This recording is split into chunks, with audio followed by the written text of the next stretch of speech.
We always incorporate dignity into our induction training.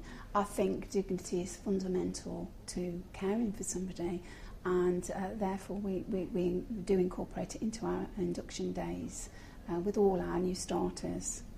What role does dignity play in your training programmes? I think basically what they learn is the correct way that one should be treated when they're being cared for. And sometimes they have to have their own, they have to experience care from a different perspective.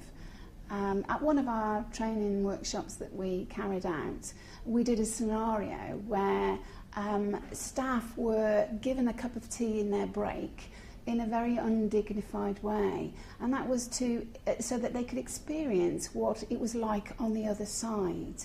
And I think through those types of experiential learning, the staff can appreciate it from the other perspective, that of our service users, and in that way we would hope that when they do come to offer somebody a cup of tea, it's done in a dignified way. What we actually did was we presented some of our dignity champions with a cup of tea in a plastic beaker. Not everybody needs to drink out of a plastic beaker. We also put some body protectors on, some clothes protectors on. One might refer to them as a bib in some organisations.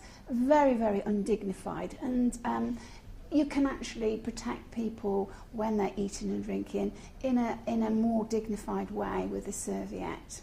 And so in that way, by getting them to experience those types of scenarios, that we would hope that they would think, twice before they went and treated somebody in that way. And I'm sure they did. What other ways can dignity make a difference to your residents? I think it's about valuing that person as an individual and promoting their independence. When I say valuing somebody, when somebody comes into a care home, their life doesn't end. It's a new beginning.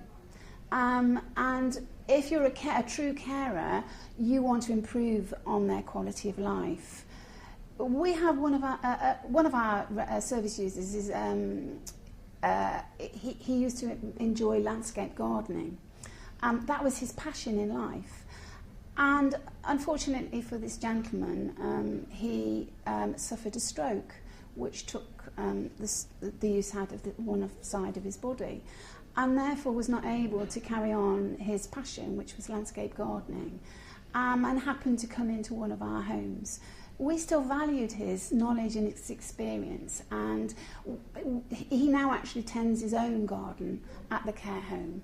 And the nursing staff and the care staff will often go to him and ask his advice about their own gardens, because we value him. Yes, he may not be able to carry on his landscape gardening, but he can still enjoy the experience of tending his own garden. And through that experiences like that, getting people to be involved in meaningful activity to them, I think is really very, very important. And life doesn't come to an end, it's a new beginning. You're in charge of training the staff in all of your homes. How does dignity play into that training?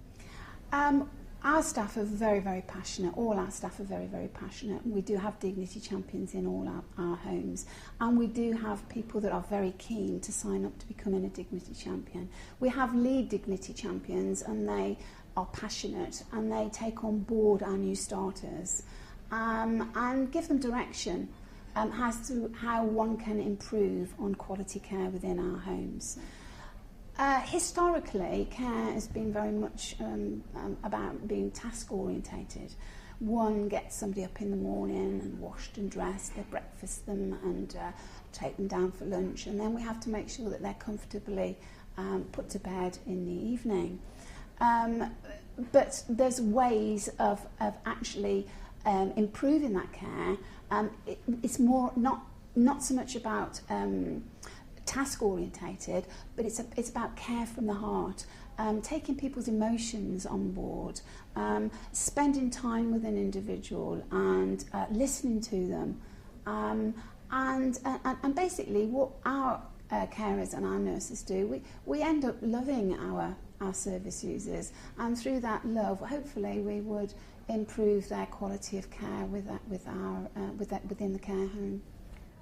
What makes it worthwhile to you? Well, I've not always been a training consultant, and my profession is nursing. When I went into nursing, the idea was that I wanted to make a change. Yes, I did make a change for individuals that I cared for, but I wanted to make a big change. And I do that through training, because we've now got new young people coming along wishing to take care forward. And through my own knowledge and experience, hopefully I can make a change through the carers that I train. Who knows, one day they may well be caring for me.